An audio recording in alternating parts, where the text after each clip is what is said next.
ومن سيئات أعمالنا من يهده الله فلا مضل له ومن يضلل فلا هادي له أشهد أن لا إله إلا الله وحده لا شريك له وأشهد أن محمدا عبده ورسوله الذي لا نبي بعده أما بعد Allahumma anfa'na bima 'allamtana wa 'allimna ma yanfa'una wa zidna ilman.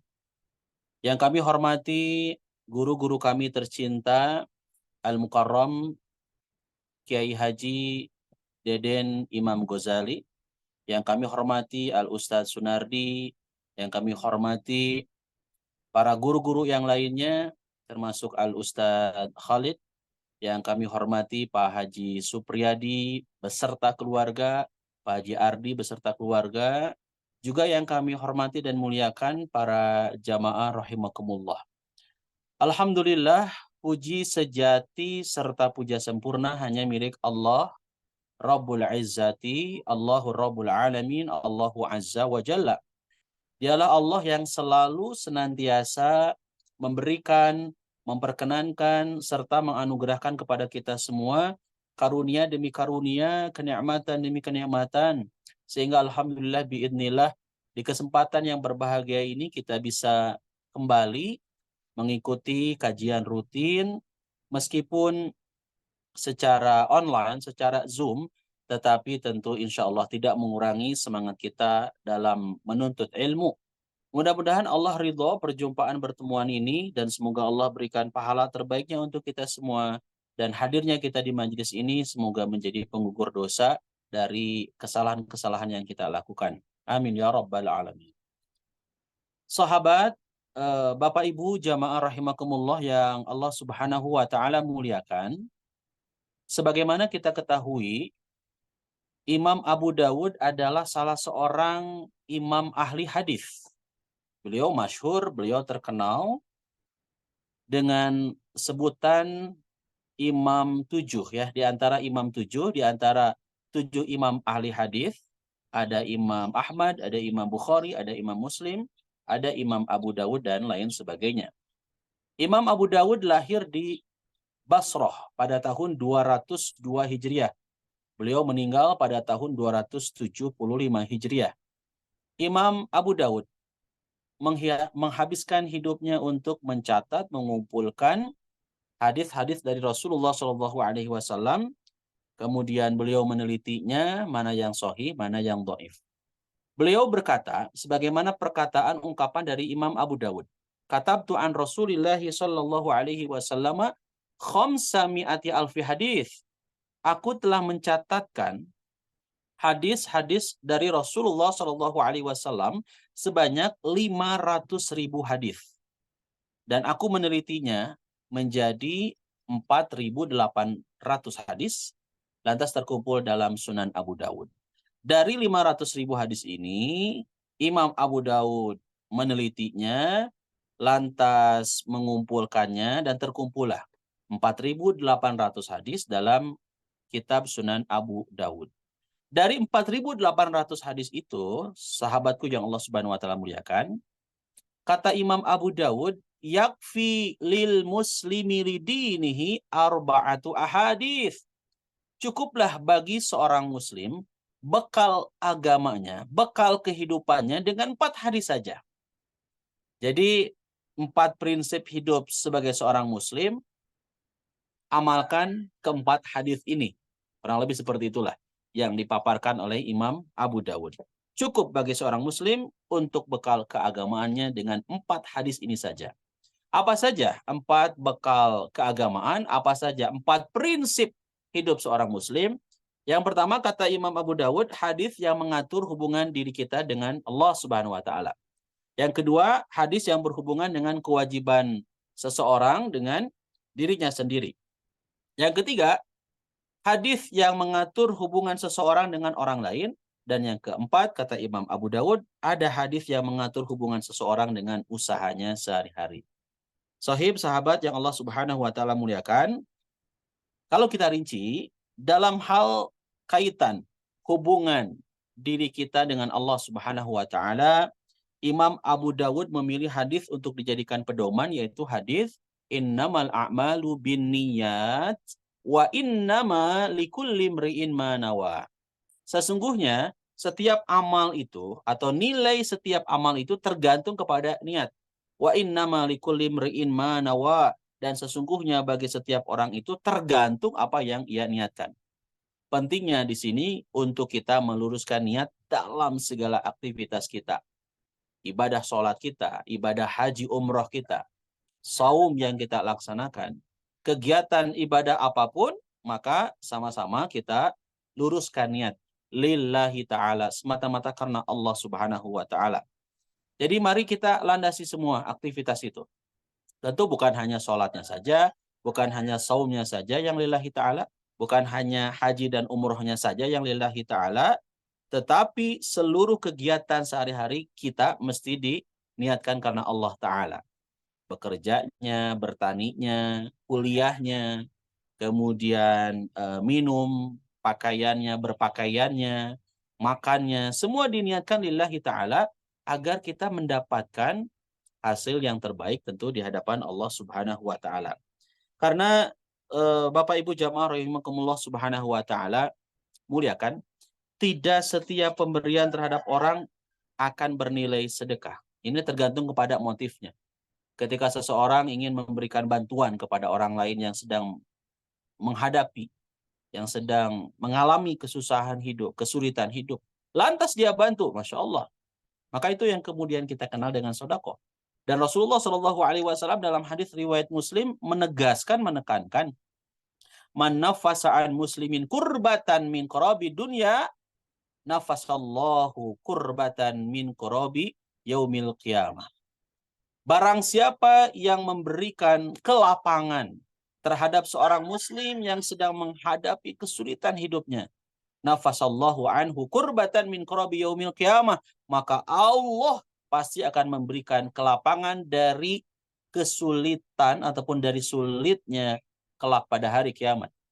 Wa man yassara ala mu'sirin yassarallahu alaihi fid dunya wal akhirah. Dan barang siapa yang memberikan kemudahan kepada orang yang sedang menghadapi kesusahan, barang siapa yang memberikan kemudahan kepada orang yang menghadapi kesulitan, maka Allah pasti akan memberikan pula kepada kita kemudahan di dunia dan di akhirat.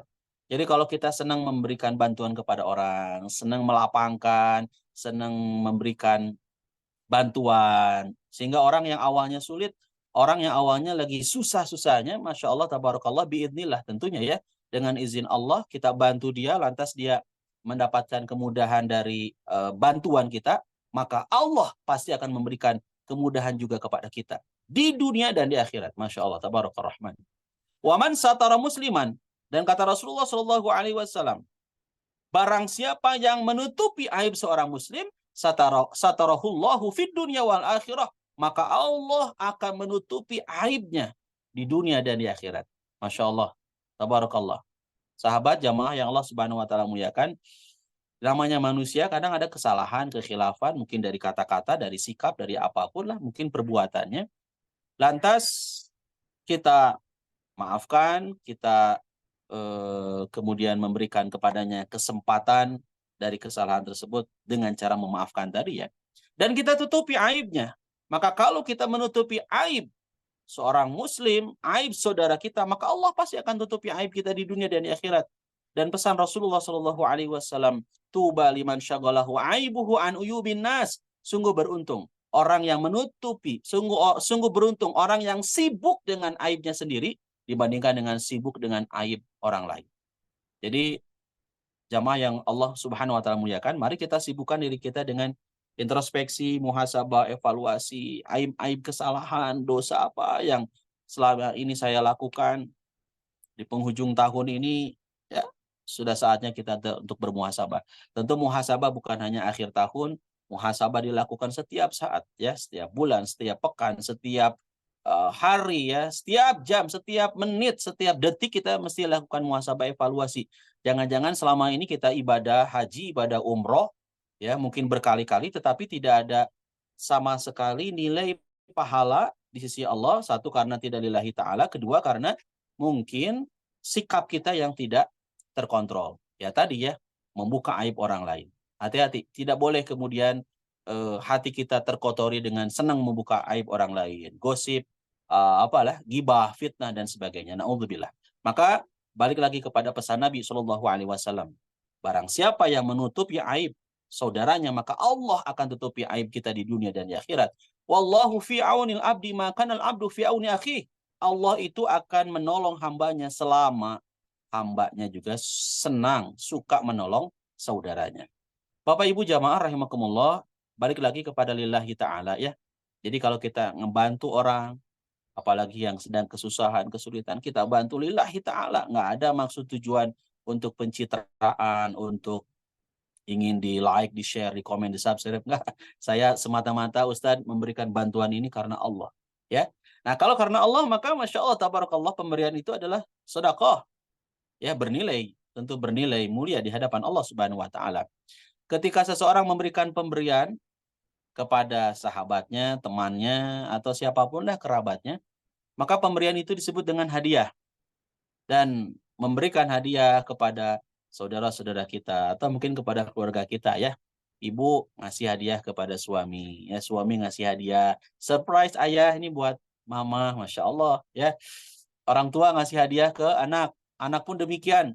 Mau itu hari ibu, hari bapak, mau hari apapun, saya pengen ngasih hadiah aja buat orang tua saya. Begitupun dengan kita, ya sesama jamaah ataupun tetangga.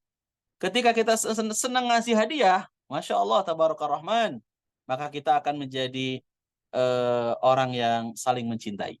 Tahadau tahabu, kata Rasulullah, saling memberi hadiahlah kalian, maka pasti kalian akan muncul ya kecintaan di antara kalian. Jadi cinta itu hadir, salah satunya adalah dengan saling memberikan hadiah. Ya mungkin apa ya bahasa Sundanya tesapira gitunya. Nggak seberapa Ustaz saya ngasih hadiahnya mobil Alphard. Nggak seberapa Ustaz. Kalau mobil Alphard kemahalan ya. Nggak seberapa Ustaz. Saya ngasih sesuatu mungkin baju Maidi ini yang saya pakai ini saya dapat hadiah nih dari Pak Haji Supri ya. Masya Allah. Nah, kalau ngasih hadiah maka akan muncul rasa cinta ya. Ngasih apa lagi? Hadiah apa? Apa yang bisa dikasih? Maka kasihlah ya. Meskipun nggak seberapa gitu ya. Maka insya Allah itu adalah bagian dari munculnya rasa cinta kita sesama muslim. Itu kalau motifnya jelas lillahi ta'ala maka Masya Allah. Kita akan mendapatkan nilai ya di hadapan Allah. Mulianya kita di hadapan Allah. Tapi ketika ada seseorang yang memberikan sesuatu ya dari bawahan kepada atasan, biar naik jabatan mungkin, ya, biar punya posisi tertentu mungkin di depan bos, ya, terutama ada jabatan-jabatan tertentu yang diinginkan, maka ini namanya riswah, suap. Nah, maka suap tidak diperkenankan, tidak boleh, ya. Kemudian ketika ada orang yang datang, ya, Bapak Ibu mungkin lagi makan di restoran, tiba-tiba ada yang datang, ya, ngemis, minta-minta dengan baju copang-camping. Lantas ibu ngasih, bapak ngasih kepada yang minta-minta tersebut. Nah ini motifnya apa nih? Apakah motifnya sedekah atau motifnya biar cepat pergi tuh yang minta-minta, biar apa cepat pergi tidak mengganggu saya yang lagi makan. Ketika tujuannya untuk mengusir maka nilainya nggak akan dapat apapun di hadapan Allah Subhanahu Wa Taala. Lagi-lagi disinilah pentingnya motif ya kita dalam memberi itu apa sih? Tentu harus sesuai dengan aturan Allah dan Rasulnya ya.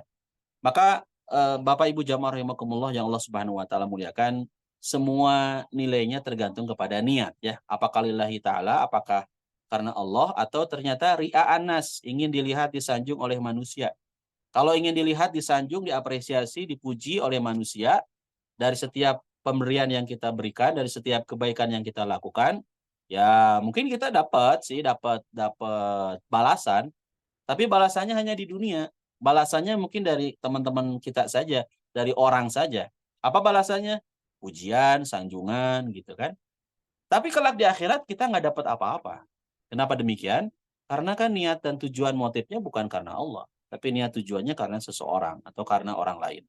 Tapi ketika kita melakukan amal soleh, ibadah, apapun itu, niatannya karena Allah, Masya Allah, Tabarakar Rahman, maka kita akan mendapatkan pujian sanjungan di hadapan Allah Subhanahu wa taala. Kita akan mendapatkan pujian sanjungan langsung oleh Allah Subhanahu wa taala. Ingat kata Allah Subhanahu wa taala dalam Al-Qur'an surat Al-An'am 162. Nanti dicek ya. Mudah-mudahan benar ya alamatnya ya. Kalau kurang tepat boleh nanti dikoreksi ya. Al-An'am 162 menyatakan a'udzubillahi minasyaitonirrajim. Qul inna solati wa nusuki wa mahyaya wa mamati lillahi rabbil alamin. Katakanlah sesungguhnya salatku, ibadahku, hidup dan matiku mesti lillahi rabbil alamin. Mesti karena Allah Rabb semesta alam.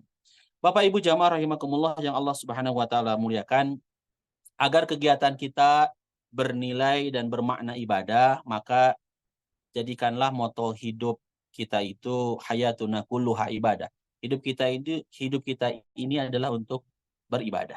Ya, kalau diniatkan karena Allah, ibadah yang kita laksanakan, maka insya Allah lagi-lagi kita pun akan punya nilai yang mulia di hadapan Allah.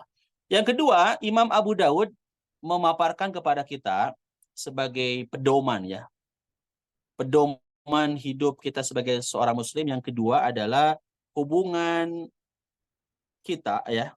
Hadis yang berhubungan dengan kewajiban seseorang terhadap dirinya. Nah, ini penting sekali nih. Hadis yang berhubungan dengan kewajiban seseorang terhadap diri sendiri, terhadap diri kita sendiri, kata Imam Abu Daud, beliau memilih satu hadis yang dijadikan pedoman. Apa satu hadis yang dijadikan pedoman? Bagi kita sebagai seorang muslim, beliau menyampaikan pesan Nabi, sabda Rasulullah SAW, min husni islamil mar'i tarkuhu ma la ya'ni. Sebaik-baik Islam seseorang itu adalah meninggalkan apa-apa yang tidak bermanfaat bagi dirinya. Nah, ini jadi bahan evaluasi buat kita ya, termasuk saya yang berbicara. Sebaik-baik Islam seseorang itu kata Rasulullah adalah meninggalkan apa-apa yang tidak bermanfaat bagi dirinya. Yuk kita tanyakan pada diri kita, selama ini kita berkata, selama ini kita bertindak, selama ini kita berbuat, apakah punya nilai manfaat atau sebaliknya? Ternyata selama ini kita berkata, selama ini kita bertindak, selama ini kita berbuat, banyak yang nggak manfaatnya nih Ustadz. Ya, coba kita evaluasi pada diri kita. Kira-kira seharian ini kita habiskan untuk berinteraksi dengan Al-Quran, membaca, menghafal, mengkaji, memahami, mendalami, mengamalkan Al-Quran, atau ternyata hidup kita ini, ya sebutlah sehari aja lah, jangan lama-lama. Sehari ternyata hidup kita ini dihabiskan atau disibukkan dengan smartphone, gadget yang pas begitu kita evaluasi terhadap diri kita, banyak nggak manfaatnya, geningan ya.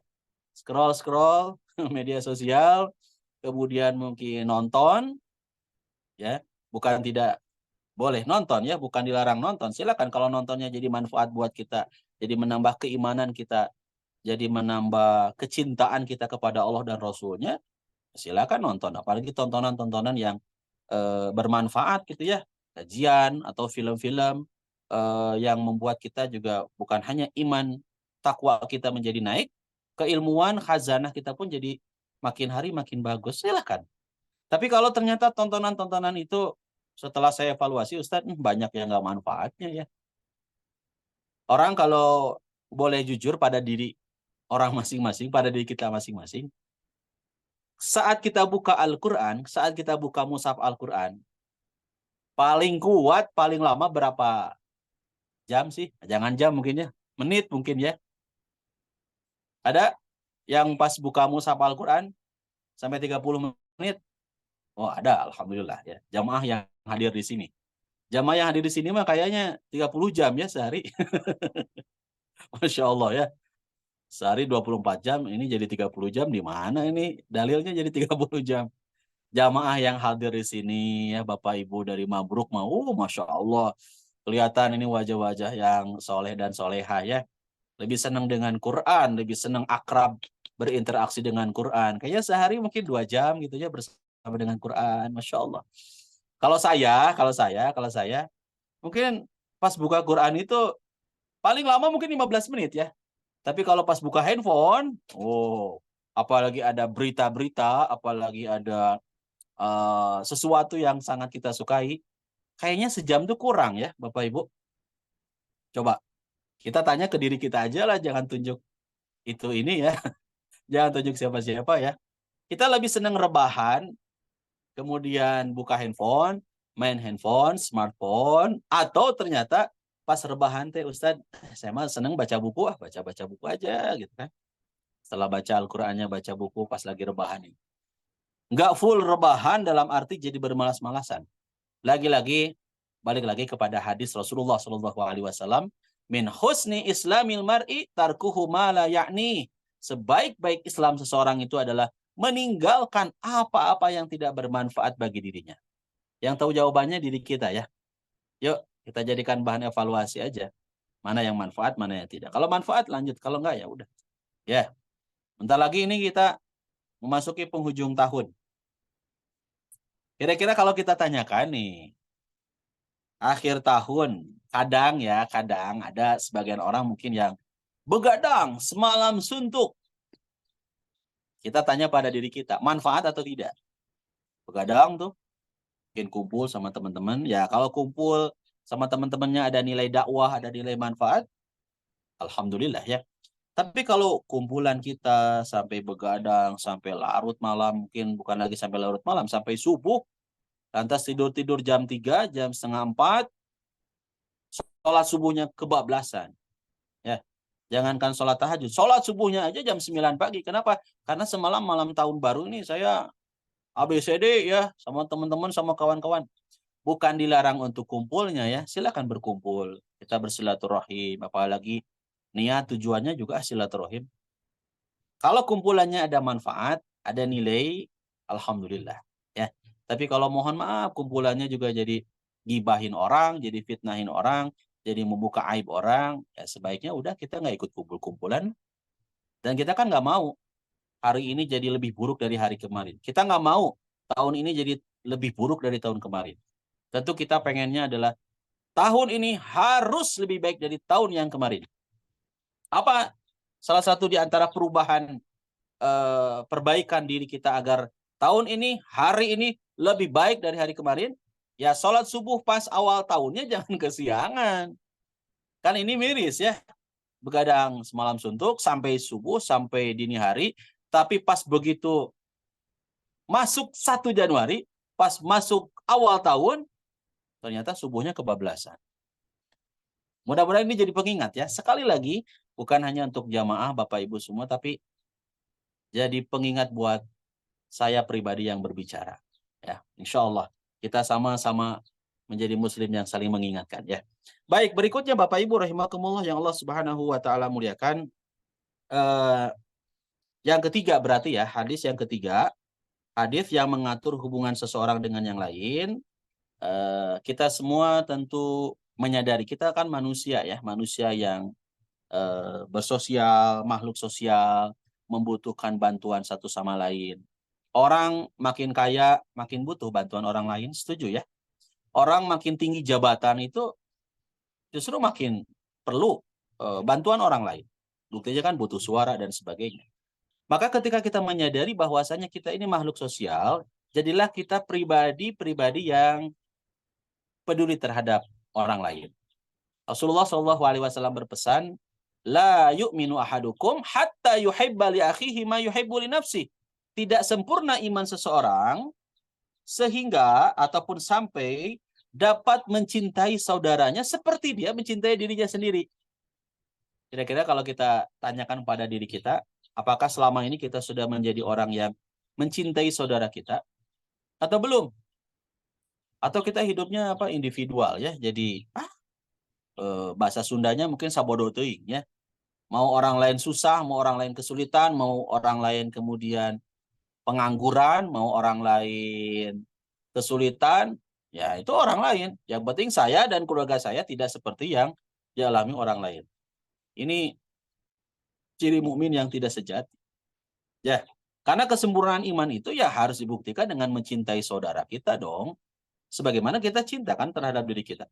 Kita nggak mau menjadi orang yang kelaparan ya.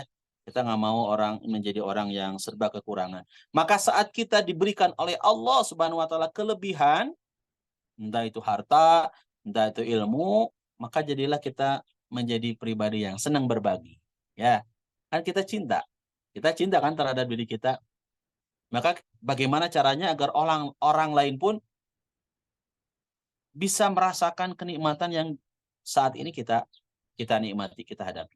Saudara-saudara kita di Palestina tentu harus menjadi gambaran berharga, ibroh berharga yang luar biasa ya. Mereka sedang susah, mereka sedang sulit. Kita tahu bersama di berita-berita ya Bapak Ibu ya. Tetapi Masya Allah, Tabarakar Rahman, ukhuwah mereka, persaudaraan mereka, meskipun di tengah kondisi sedang sulit sekalipun, mereka tetap ada kesempatan untuk memberikan bantuan ke orang lain, tetap berikan bantuan.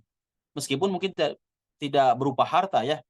Mungkin ada yang butuh bantuannya dengan tenaganya gitu kan. Mungkin ada yang butuh bantuannya dengan pikirannya, mereka lakukan. Masya Allah. Saat saya berada di Palestina, Masya Allah Tabaraka Rahman, saya lihat saudara-saudara kita di Palestina, meskipun sedang kesulitan, ya, meskipun sedang kesusahan, penderitaan dan sebagainya, mereka itu enggan meminta-minta kepada kita sebagai wisatawan ya yang datang ke Palestina.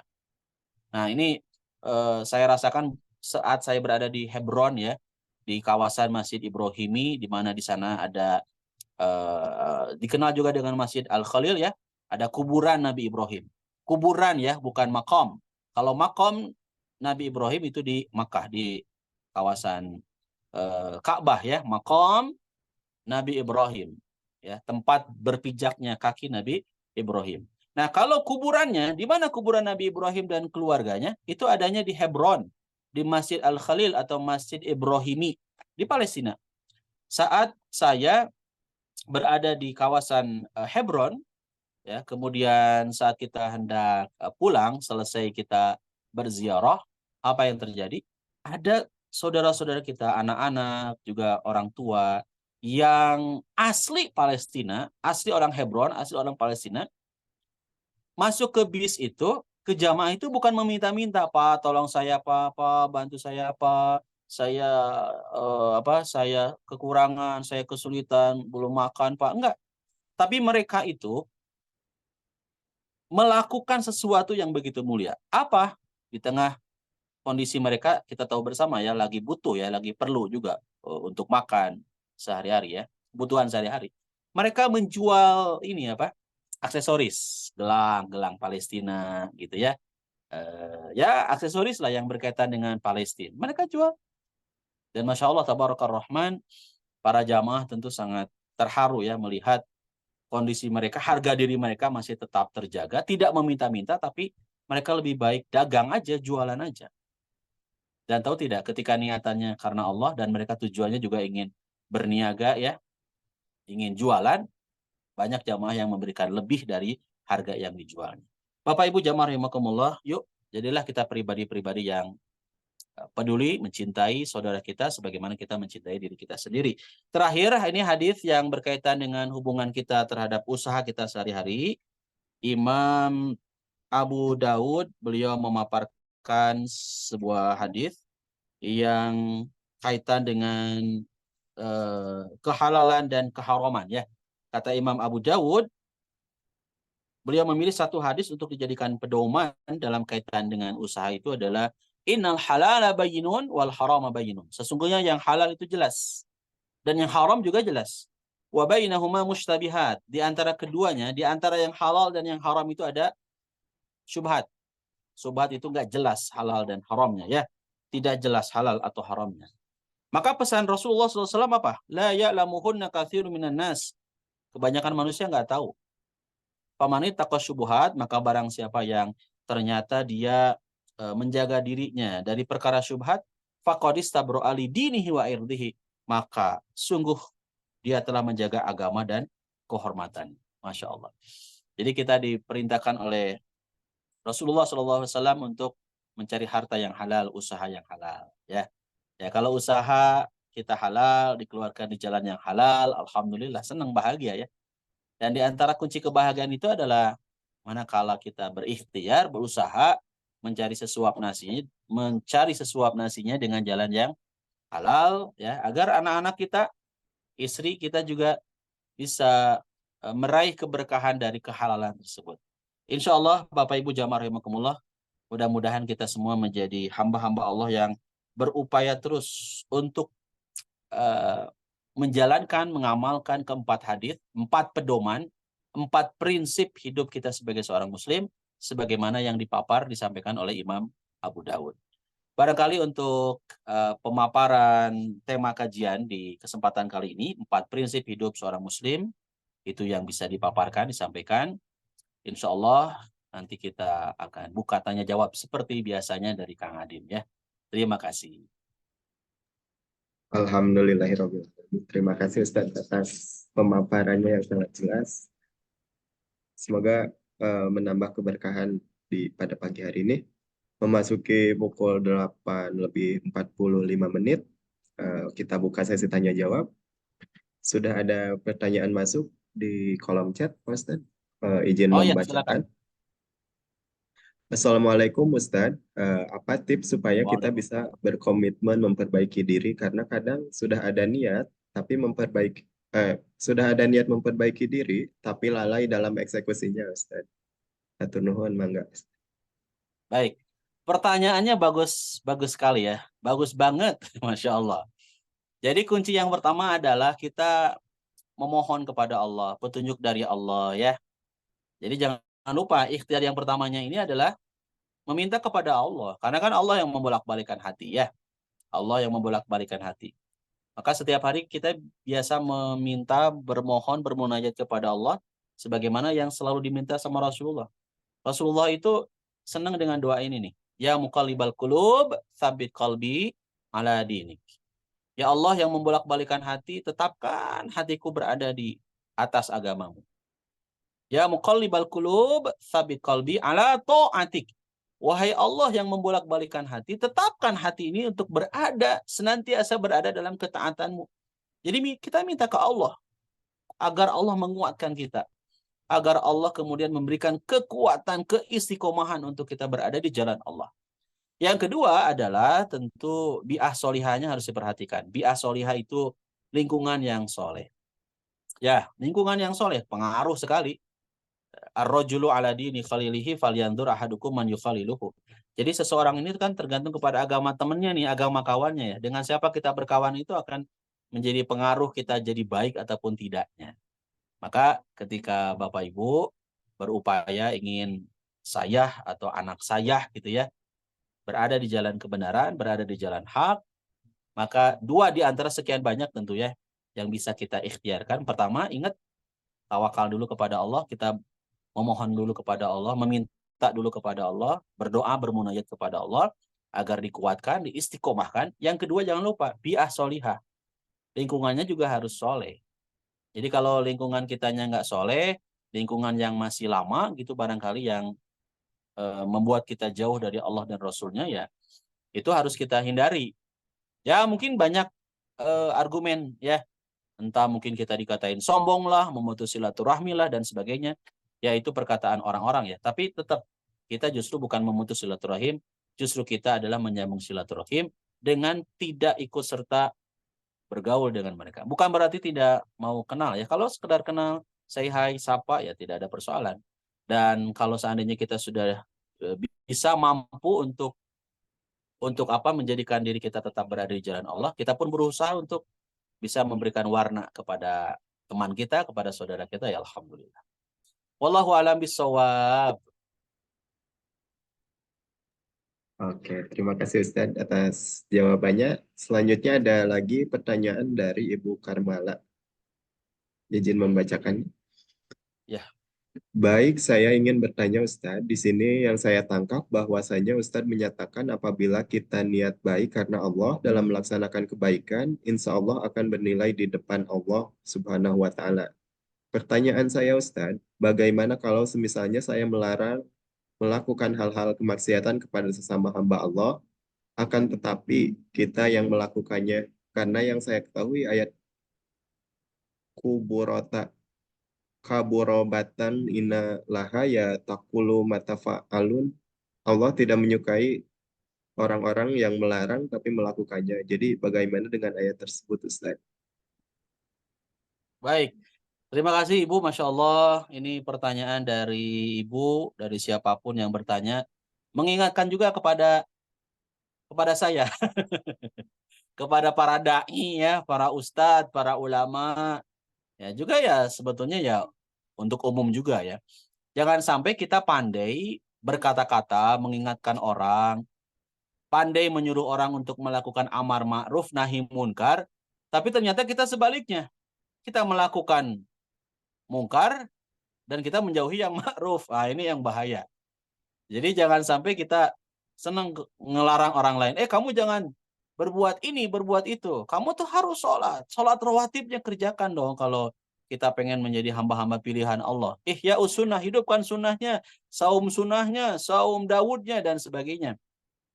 Itu dari sisi amar ma'rufnya ya. Tapi di sisi lain kita yang memerintahkannya kita tidak melakukan. Ya tentu idealnya adalah apa yang kita lakukan, apa yang kita sampaikan, apa yang kita ucapkan ya kita lakukan. Apa yang kita larang ke orang maka kita pun menjauhinya. Tapi saat kita melakukan satu perbuatan yang mulia, dakwah kan ya. Dan setiap di antara kita wajib untuk berdakwah. Dakwah bukan hanya tugas ustadz, tugas ulama, tugas kiai aja di mimbar, enggak. Semua muslim ini wajib untuk berdakwah. Nah, ibu, bapak, akang, teteh, mbak, mas, sudah menjadi pendakwah ya, dai-daiyah, mengingatkan orang, kamu jangan berbuat ini, kamu jangan berbuat itu. Tapi sementara diri kita belum, bukan berarti tidak ya, belum bisa melakukan atau menghindari apa yang kita sampaikan. Setidaknya kita dapat pahala, dapat kebaikan juga ya, jangan khawatir, dapat kebaikan juga. Saat kemudian orang itu jadi tersentuh, Bu, Pak, dari apa yang kita sampaikan, nasihat yang kita sampaikan, jadi tersentuh, dan dia berbuat baik. Maka saat dia berbuat baik, dia kemudian hijrah, ikhtiarnya, wasilahnya lewat kita, Masya Allah kita akan dapat kebaikan pula. Sambil kita pun berusaha. Ya, berusaha untuk menjadi orang-orang yang baik pula gitu ya. Dan tadi ayatnya juga diingatkan di surat As-Saff gitu ya. Jangan sampai kita berkata tapi tidak melakukan apa yang kita katakan. Wallahu a'lam bishawab. Semoga ini menjadi pengingat bagi kita semua. Oke. Selanjutnya ada pertanyaan terakhir mungkin ya, Pak Ustadz. Dari Kang Delik. Assalamualaikum Pak Ustadz. Bagaimana dengan orang yang ngamen di sosial media dengan cara melawan kodrat, contohnya laki-laki memakai baju perempuan dan memakai kerudung. Bagaimana dengan rezeki yang mereka dapatkan? Halal atau tidak? Terima kasih Pak Ustadz. Ya, sama-sama. Masya Allah ya. Saya teringat pada hadis riwayat Tabrani, pesan Rasulullah Shallallahu Alaihi Wasallam, la tazulu qadama abdin fi yaumil qiyamah hatta yus'ala an arba'in. Seorang hamba tidak akan beranjak pada hari kiamat sehingga dia akan ditanyai mengenai 4 hal. An umrihi fi ma'afna. Pertama adalah tentang umur, dihabiskan untuk apa? Kedua, wa an ilmihi fi ma fa'ala fi. Ilmu akan dimintai pertanggungjawaban. Diamalkan untuk apa? Yang ketiga, wa an malihi min aina tasabahu wa fi ma anfaqahu. Harta yang kita dapatkan, harta yang kita miliki, titipan dari Allah juga akan dimintai pertanggungjawaban. Dari mana kita dapatinnya dan dibelanjakan untuk apa harta itu. Dan terakhir adalah wa an jismihi fi ma'ablah. Jasad kita pun akan dimintai pertanggungjawaban. Nah, poin ketiga yang Rasul SAW sampaikan adalah wa an malihi. Harta min aina tasabahu wa fi ma anfaqahu. Dari mana harta itu didapat, dengan jalan apa, dengan cara apa, dan dibelanjakan, dikeluarkan di jalan apa. Ini penting.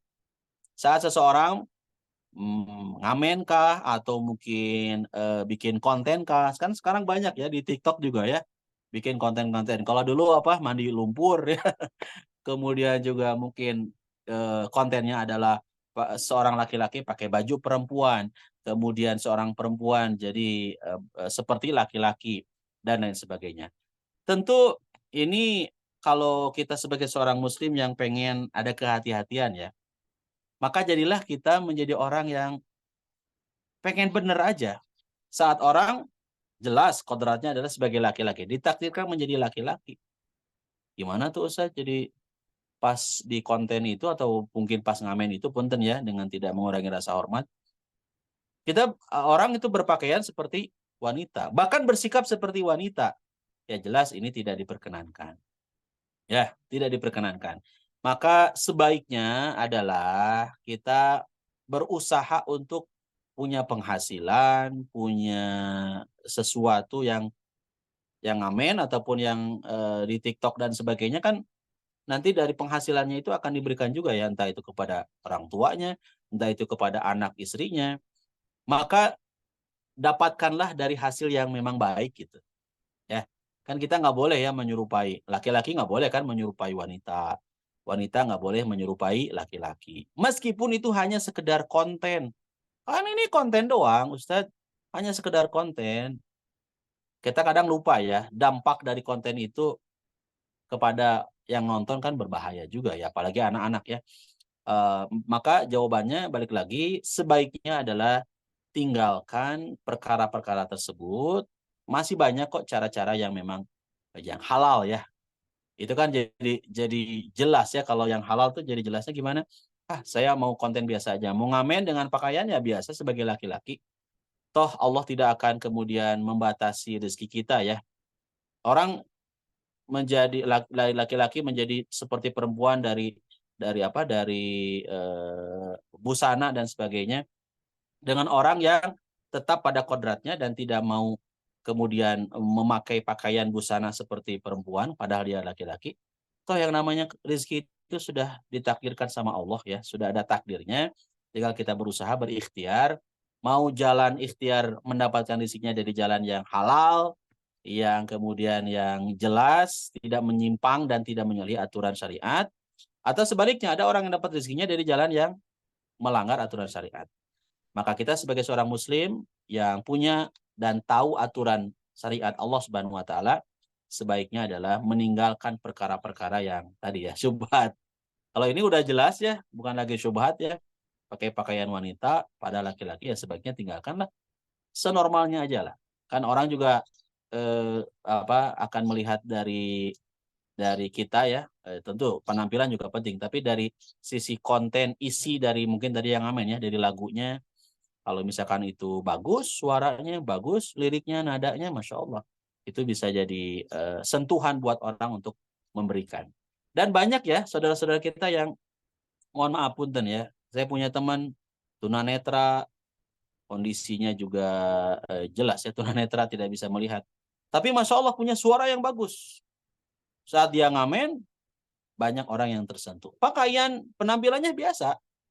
Saya tanya kepada teman saya, apa sih yang membuat rahasia Anda punya penghasilan yang lumayan lah ya buat keluarganya? Ah Ustaz Sina Abi mah sanes tina penampilannya, ada penampilan tunanetra, pakaian juga biasa. Tapi orang banyak terharu dan tersentuh oleh saya itu adalah karena suaranya yang memang merdu, yang bagus. Kemudian juga dia mampu memilihkan lirik-lirik lagu-lagu yang positif. Banyak orang yang terinspirasi dengannya dan kemudian dengan sukarelanya dia mengeluarkan sebagian hartanya untuk orang tersebut. Wallahu a'lam bishawab. Alhamdulillahirabbil alamin, Ustaz. Terima kasih atas jawaban-jawabannya, Ustaz. Kita tutup sesi tanya jawab pada pagi hari ini. Alhamdulillah sudah selesai di akhir acara. Mari kita tutup kajian pada pagi hari ini dengan berdoa. Oh, ada pertanyaan dari Kang Casba, mungkin disimpan untuk minggu depan ya. Kita tutup dulu acara pada pagi hari ini. Doa akan dipimpin oleh Ustadz Deden langsung. Mangga, waktu dan tempat Baik, dipersilakan Ustadz. terima kasih. Bismillahirrahmanirrahim. Allahumma inna nas'aluka bi anna lakal hamda la ilaha illa anta al-ahadus samadul ladzi lam yalid wa lam yulad wa lam yakul lahu kufuwan ahad. Allahumma ighfirli wa liwalidayya warhamhuma kama rabbayani saghira. Rabbana zalamna anfusana wa illam taghfir lana wa tarhamna lanakunanna minal khasirin. Rabbana la tuzigh qulubana ba'da idh hadaitana wa hab lana min ladunka rahmah innaka antal wahhab. Rabbi habli minas solihin. Rabbi ja'alni muqimas solati wa min dzurriyyati. Rabbana wa taqabbal du'a. Rabbana gfirli wa liwalidayya wa lil mu'minina yawma yakumul hisab. Ya Razzaq, Allahumma Rabbana anzil alaina ma'idatan minas sama' takunu lana 'idan li awwalina wa akhirina wa ayatan minka warzuqna wa anta khairur raziqin.